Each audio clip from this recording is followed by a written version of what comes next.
السلام علیکم دوستو۔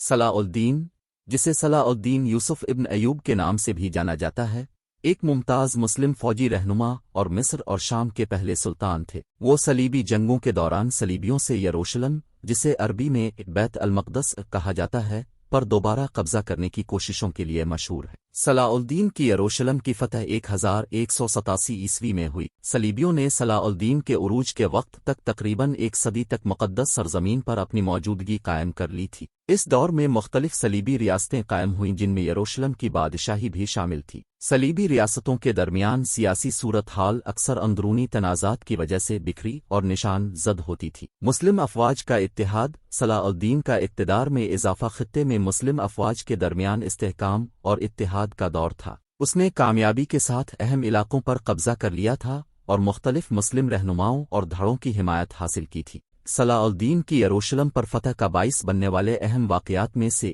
1187 عیسوی میں ہوتیں کی جنگ تھی۔ صلاح الدین نے یروشلم کے بادشاہ گائے کی قیادت میں صلیبی فوج کو فیصلہ کن شکست دی۔ اس فتح نے صلیبی افواج کو کمزور کر دیا اور یروشلم کو غیر محفوظ بنا دیا۔ یروشلم کا محاصرہ، فتح میں فتح کے بعد صلاح الدین یروشلم کا محاصرہ کرنے کے لیے چلا گیا۔ شہر کا دفاع صلیبی جنگجوؤں، فوجیوں اور شہریوں کے مجموعے سے کیا گیا۔ محاصرہ طویل اور مشکل تھا، کئی ہفتوں تک جاری رہا۔ مذاکرات اور ہتھیار ڈالنا، جیسے جیسے یروشلم کے محافظوں کے لیے صورتحال مزید سنگین ہوتی گئی، صلاح الدین اور صلیبی رہنماؤں کے درمیان مذاکرات شروع ہوئے۔ بالآخر ہتھیار ڈالنے کی شرائط پر اتفاق ہو گیا اور 2 اکتوبر 1187 کو یروشلم نے صلاح الدین کی افواج کے سامنے ہتھیار ڈال دیے۔ اسیروں کے ساتھ سلوک، صلاح الدین کی یروشلم کی فتح شہر کے باشندوں کے ساتھ نسبتاً انسانی سلوک کے لیے قابل ذکر ہے۔ اس نے بہت سے لوگوں کو بغیر کسی نقصان کے شہر چھوڑنے کی اجازت دی، آتو تاوان ادا کر کے مذاکرات کی شرائط کے تحت۔